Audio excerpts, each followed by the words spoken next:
নমস্কাৰ ছাত্ৰ-ছাত্ৰীসকল, তোমালোকক মোৰ ইউটিউব চেনেললৈ আন্তৰিক স্বাগতম জনাইছোঁ। ছাত্ৰ-ছাত্ৰীসকল, আজিৰ আমি এইটো ভিডিঅ'ত আলোচনা কৰিম ক্লাছ 10ৰ অসমীয়া কিতাপৰ দৃষ্টান্তৰ নামৰ যিটো চেপ্টাৰ আছে, সেই চেপ্টাৰটোৰ কমপ্লিট প্ৰশ্নৰ উত্তৰ সম্পৰ্কে আজি আমি এইটো ভিডিঅ'ত ডিছকাশ্যন কৰিম। গতিকে ছাত্ৰ-ছাত্ৰীসকল, তোমালোকে যদি HSLCৰ কাৰণে প্ৰিপেৰেশ্যন কৰি আছা নতুবা তোমালোক ক্লাছ 10ত পঢ়ি আছা, তেনেহ'লে আজিৰ এইটো ভিডিঅ' তোমালোকৰ কাৰণে খুব ইম্পৰ্টেণ্ট হ'ব। তোমালোকৰ দৃষ্টান্তৰ নামৰ যিটো পাঠটোৰ তোমালোকৰ যিমানকেইটা কুৱেশ্যন আছে, গোটেইকেইটা কুৱেশ্যনৰ আনচাৰ আজি মই এইটো ভিডিঅ'ত লৈ আহিছোঁ। গতিকে তোমালোকে ভিডিঅ'টো শেষলৈকে মনোযোগসহ চাই থাকিবা। ছাত্ৰ-ছাত্ৰীসকল, ক নম্বৰ প্ৰশ্নটো মন কৰা। কবিয়ে কিমান দিনৰ পিছত মানুহজনক লগ পাইছিল? এই প্ৰশ্নটো HSLC 16ত আহি গৈছে, 2016ত। উত্তৰটো হৈছে কবিয়ে 25 বছৰৰ পিছত মানুহজনক লগ পাইছিল। 2 নম্বৰ প্ৰশ্ন, মানুহজনে কিয় নিজৰ ঘৰ বিচাৰি পোৱা নাছিল? উত্তৰটোত লিখিবা কুকুৰীকণা হোৱাৰ কাৰণে মানুহজনে জোনৰ পোহৰত নিজৰ ঘৰ বিচাৰি পোৱা নাছিল। 3 নম্বৰৰ প্ৰশ্ন, মানুহজনে নিজৰ ঘৰৰ পদূলি ক'ত বিচাৰিছিল? উত্তৰটোত তোমালোকে লিখিবা মানুহজনে তেওঁৰ নিজৰ ঘৰৰ পদূলি আলি কেঁকুৰিটোৰ কাষত বিচাৰিছিল। 4 নম্বৰ প্ৰশ্ন, মানুহজনৰ ঘৰৰ দাঁতিত কিহে নমস্কাৰ ভংগীত আছিল? উত্তৰটোত লিখিবা মানুহজনৰ ঘৰৰ দাঁতিত আগলি বাঁহ নমস্কাৰ ভংগীত আছিল। 5 নম্বৰ প্ৰশ্ন, কবিয়ে কেনে সময়ত মানুহজনক লগ পাইছিল? উত্তৰটোত লিখিবা কবিয়ে গধূলি সময়ত মানুহজনক লগ পাইছিল। 6 নম্বৰ প্ৰশ্ন, নিজৰ ঘৰ বিচাৰি নোপোৱা মানুহজন কি আছিল? এই প্ৰশ্নটো HSLC 2017ত আহি গৈছে।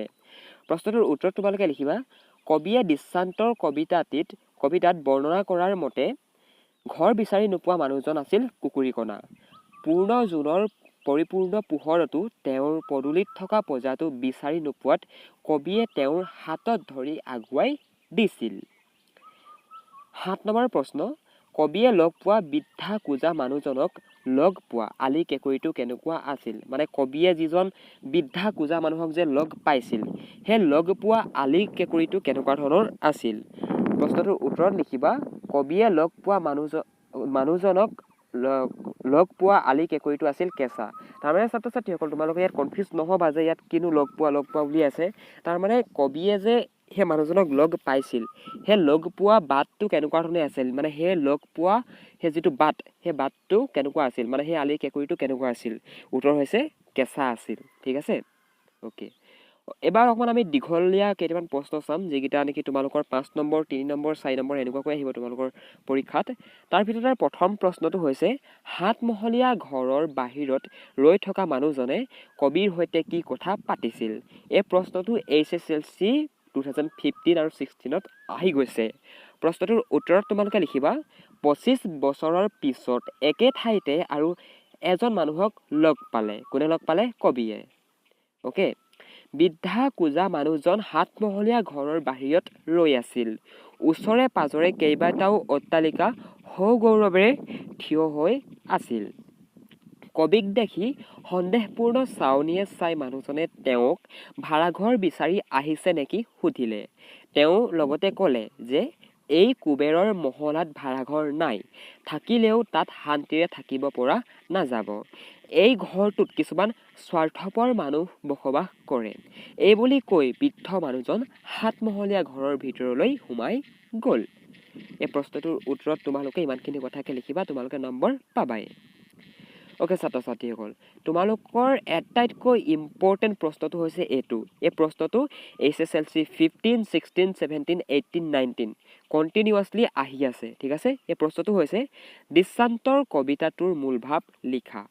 তোমালোকৰ বৰগীত হওক, মই অসমীয়া হওক, জিকিৰ হওক, নতুবা দৃষ্টান্তৰ হওক, এই যিকোনো এটা কবিতাৰ বিষয়ে লিখিবলৈ আহিব মূল ভাৱ। ঠিক আছে, গতিকে এই প্ৰশ্নটোৰ উত্তৰটো তোমালোকৰ কাৰণে মই ধুনীয়াকৈ সজাই লৈ আহিছোঁ, মন কৰা। আৰু মই তোমালোকক বুজাইও দিম প্ৰশ্নৰ উত্তৰটো কি হৈছে। ঠিক আছে, অ'কে। উত্তৰটো মন কৰা। দৃষ্টান্তৰ কবিতাটোত কবিয়ে 25 বছৰৰ আগতে আৰু 25 বছৰৰ পাছত দৃষ্টিগোচৰ হোৱা দুটা ভিন্ন দৃশ্যৰ অৱতাৰণা কৰিছে। সময়ৰ পৰিৱৰ্তনৰ লগে লগে সমাজ জীৱনলৈ যেনে ধৰণৰ পৰিৱৰ্তন আহে, সেই পৰিৱৰ্তনে মানুহক বৈষয়িক সুখ সমৃদ্ধি প্ৰদান কৰিলেও আচলতে যে মানুহ প্ৰকৃত সুখৰ লাভৰ পৰা বঞ্চিত হয়। এই কথা কবিতাটোৰ দুটা ভিন্ন দৃশ্যৰ মাজেদি প্ৰকাশ কৰা হৈছে। তাৰমানে ছাত্ৰ ছাত্ৰীসকল তোমালোকক বিশেষকৈ দৃষ্টান্ত নামৰ কবিতাটোত দুটা চৰিত্ৰ দিছে, মানে দুটা সময়ৰ কথা উল্লেখ কৰিছে। এটা হৈছে 25 বছৰৰ আগৰ আৰু এটা হৈছে 25 বছৰৰ পাছৰ, ঠিক আছে। আৰু কৈছে যে মানুহে ধন টকা পইচা গোটাই পিনে এটা ভাল ঘৰত থাকিব পাৰিলেও কিন্তু আচল যি মানুহৰ সুখ, সেই সুখ লাভৰ পৰা কিন্তু মানুহ বঞ্চিত হয়। বুজি পাইছা? অ'কে, পিছৰডোখৰ যেতিয়া তোমালোকক ক'ম তেতিয়া তোমালোকে কুৱেশ্যন আনচাৰটো আৰু ভালদৰে বুজি পাই যাবা। মন কৰা, 25 বছৰৰ আগতে জোনাকৰ পোহৰত নিজৰ প্ৰজাঘৰটো বিচাৰি উলিয়াবলৈ সক্ষম নোহোৱা এগৰাকী মানুহক কবিয়ে হাতত ধৰি আগুৱাই দিওঁতে উক্ত প্ৰজা ঘৰটিতে তেওঁ অতি শান্তিৰে জীয়াই থকা বুলি তেওঁ মত পোষণ কৰিছিল। সুদীৰ্ঘ 25 বছৰৰ পিছত কবিয়ে উক্ত স্থানত কেঁচা আলি, কাকিনি তামোল আৰু বাঁহগছ দেখা নাপালে। তাৰ পৰিৱৰ্তে তেওঁ সাতমহলীয়া ঘৰ এটাৰ ওচৰত গৈ উপস্থিত হৈছিল। সেই ঠাইত বহুতো অট্টালিকা গঢ়ি উঠিছিল আৰু মানুহবোৰে ব্যস্ততাৰে তেওঁলোকৰ কাৰ্য সম্পাদন কৰিছিল। অচিনাকি কবিক দেখি মানুহজনে তেওঁক ভাড়াঘৰ বিচাৰি যোৱা বুলি সন্দেহ কৰি তেওঁক এই কুবেৰৰ মহলাত ঘৰ নাই আৰু থাকিলেও ইয়াত কোনো ধৰণৰ শান্তি নাই বুলি সতৰ্ক কৰি দিছিল। ছাত্ৰ ছাত্ৰীসকল, বেচিকেলি তোমালোকৰ যিটো পইম দৃষ্টান্তৰ, এই পইমটোত তোমালোকৰ দুটা চিটুৱেশ্যন দিছে। এটা হৈছে 25 বছৰৰ আগৰ আৰু আনটো হৈছে 25 বছৰৰ পাছৰ। এতিয়া 25 বছৰৰ আগৰ সময়ছোৱাত কি হৈছিলে, একেডোখৰ স্থানতে কবি এজন মানুহক লগ পাইছিলে আৰু সেই মানুহজনে কৈছিলে যে তেওঁ এটা সৰু প্ৰজা ঘৰত তেওঁ অতি শান্তিৰে বসবাস কৰি আছে। তেওঁ কোনো ধৰণৰ প্ৰব্লেম নাই, তেওঁ কোনো ধৰণৰ জীৱনটোক লৈ স্বীকাৰোক্তি নাই। কিন্তু সেই একেডোখৰ ঠাইতে কি হ'ল, 25 বছৰৰ পাছত তাত থকা যিবিলাক কাকিনি তামোল, তাত থকা যি কেঁচা আলি, তাত থকা যি বাঁহ গছ, সেইবিলাক দেখা নাপালে। তাৰ পৰিৱৰ্তে তাত দেখা পালে কিছুমান বৃহৎ ডাঙৰ ডাঙৰ অট্টালিকা, ঠিক আছে। কিন্তু সেই অট্টালিকাবিলাক সাজিলে যদিও মানুহে তাত মানুহৰ যি মনৰ আনন্দ, মনৰ যি শান্তি, মনৰ শান্তিৰ পৰা কিন্তু মানুহ বঞ্চিত হৈ আছিল। বুজি পাইছা? আৰু ছাত্ৰ ছাত্ৰীসকল, ইয়াত লগতে কবিয়ে কৈছে যে তাত তেওঁ যিজন মানুহক লগ পাইছিলে, সেই আগতে 25 বছৰৰ আগতে যিজন মানুহক লগ পাইছিলে, সেই মানুহজনে কৈছিলে যে কি, মই এই ঠাইত মই বিন্দাছ আছোঁ, মোৰ কোনো ধৰণৰ দুখ নাই, মই ইয়াত শান্তিপূৰ্ণভাৱে মোৰ এটা সৰু প্ৰজা ঘৰত মই আছোঁ। মানে এটা সৰু বাঁহৰ ঘৰ, যাক অসমীয়াত প্ৰজাঘৰ বুলি কোৱা হয়। আমি অসমীয়াত প্ৰজাঘৰ বুলি কওঁ, মানে সৰু এটা ঘৰ, যিটো ঘৰ নেকি বাঁহেৰে নিৰ্মিত, অকণমানি ঘৰ, ঠিক আছে। কিন্তু সেই একেডোখৰ ঠাইতে 25 বছৰৰ পাছত কি হ'ল, অট্টালিকাবিলাক গঢ় লৈ উঠিলে। কিন্তু সেই 25 বছৰৰ পাছত অট্টালিকা গঢ় লৈ উঠাৰ স্বত্তেও তাত কৈছে যে ইয়াত কোনো ধৰণৰ শান্তি, কোনো ধৰণৰ মানুহৰ সুখ ইয়াত মানুহৰ নাই। আছে যদি কেৱল মাত্ৰ ইয়াত কিছুমান স্বাৰ্থপৰ মানুহেহে বসবাস কৰে, ঠিক আছে। তাৰমানে ছাত্ৰ ছাত্ৰীসকল, এই কুৱেশ্যন আনচাৰটোৰ মূল ভাৱ এইটোৱেই যে কেনেধৰণে সমাজ এখন সময়ৰ পৰিৱৰ্তনৰ লগে লগে সমাজ এখনৰ যিবিলাক গাঁথনি, সমাজৰ যিবিলাক পৰম্পৰা, সেই সকলোবিলাক কি ধৰণে সলনি হয়, এই কথাবিলাককে আমাক দৃষ্টান্তৰ নামৰ যিটো পইম, এই পইমটোত আমাক কৈছে, ঠিক আছে। এইডোখৰলৈকে লিখিবা, তাৰপিছত তোমালোকে পেৰেগ্ৰাফটো চেঞ্জ কৰি লিখিবা যে দুটি দৃশ্যৰ মাজেদি কবিয়ে গ্ৰাম্য জীৱনৰ সৰলতা আৰু সহজ আন্তৰিকতাৰ বিপৰীতে নগৰীয়া সভ্যতাৰ বিকাশে সৃষ্টি কৰা কংক্ৰিটৰ অৰণ্যত যে মানুহ প্ৰকৃত সুখ শান্তি লাভৰ পৰা বঞ্চিত হয়, সেই কথা সোঁৱৰাই দিছিল। অ'কে ছাত্ৰ ছাত্ৰীসকল, এই কুৱেশ্যনটোৰ আনচাৰ তোমালোকে ইমানখিনি কথাকে লিখিবা। মই বৰ শান্তিত আছোঁ এই প্ৰজাতিত, কোনে কিয় এইদৰে কৈছিল, কথাষাৰৰ অন্তৰ্নিহিত ভাৱ মোকলাই লিখা। এইটো প্ৰশ্ন HSLC 2017ত আহি গৈছে। প্ৰশ্নটোৰ উত্তৰত তোমালোকে লিখিবা যে 25 বছৰৰ আগতে দৃষ্টান্তৰ কবিতাটিৰ কবি হৰেকৃষ্ণ ডেকাই গধূলি সময়ত এটা কেঁচা আলিৰ কেঁকুৰিত নঙলামুখত নিজৰ ঘৰৰ পদূলিটোক খুপিয়াই ফুৰা এজন মানুহক লগ পাইছিল। সেই প্ৰজাটোৰ দাঁতিত কেইজোপামান কাকনি তামোল আকাশলৈ ধিয়াই থিয় হৈ আছিল। ঘৰৰ দাঁতিত আগলি বাঁহজোপাই তললৈ হাউলি নমস্কাৰ জনাইছিল। গ্ৰাম্য জীৱনৰ এনে শান্তিময় প্ৰজাতিত অকলশৰীয়া মানুহজনক যেতিয়া কবিয়ে হাতত ধৰি প্ৰৱেশ কৰাই দিছিল, তেতিয়া কবিক তেওঁ কৈছিল যে এই প্ৰজা ঘৰটিতেই তেওঁ অতি সুখেৰে আছে। মানুহৰ কোনো কোলাহল নাই যদিও প্ৰকৃতিৰ নিবিড় পৰিৱেশ। মানুহজনে কবিক এই কথা জনাইছিল। ছাত্ৰ ছাত্ৰীসকল, তোমালোকক মই অলৰেডি কৈ আহিছোঁ আগৰ প্ৰশ্নটোৰ উত্তৰত যে তোমালোকৰ সেই যিটো তোমালোকৰ পইমটো দুটা চিটুৱেশ্যনৰ কথা কোৱা হৈছে। এটা হৈছে 25 বছৰৰ আগৰ আৰু আনটো হৈছে 25 বছৰৰ পাছৰ। এতিয়া 25 বছৰৰ আগত কবিয়ে যিজন মানুহক লগ পাইছিল, সেই মানুহজনে কৈছিল যে মই বহুত শান্তি আছোঁ, মোৰ এটা শান্তিময় প্ৰজা আছে আৰু সেই প্ৰজাটোত মই অকলশৰে খুব শান্তিত আছোঁ, মোৰ কোনো ধৰণৰ দুখ নাই। ঠিক আছে, আৰু তাত দেখিছেনে তাৰ চিটুৱেশ্যনটো কিমান ধুনীয়াকৈ কবিয়ে বিশ্লেষণ কৰিছে। চোৱা, কাকিনী তামোল আকাশলৈ ধিয়াই থিয় হৈ আছে, ঘৰৰ দাঁতিত আগলি বাঁহ জোপাই তললৈ হাউলি নমস্কাৰ জনাইছিল।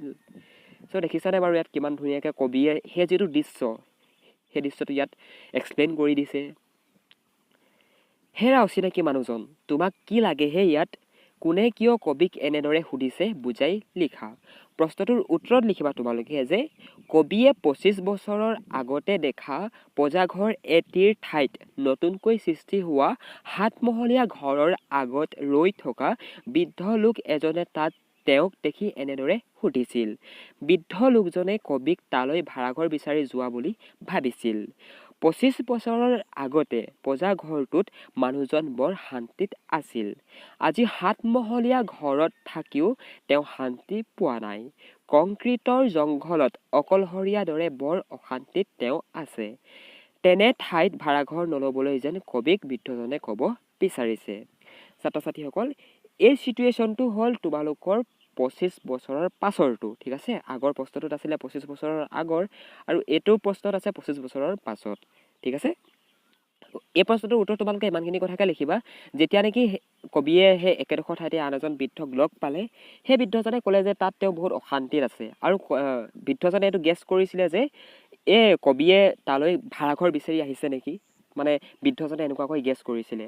আৰু তেতিয়া বৃদ্ধজনে কৈছিলে যে কি তুমি ইয়াত ভাড়াঘৰ বিচাৰি নোপোৱা, আৰু যদি তুমি পোৱাও তেনেহ'লে ইয়াত তুমি কোনো ধৰণৰ শান্তি সুখ এই বস্তুবিলাক তুমি নোপোৱা।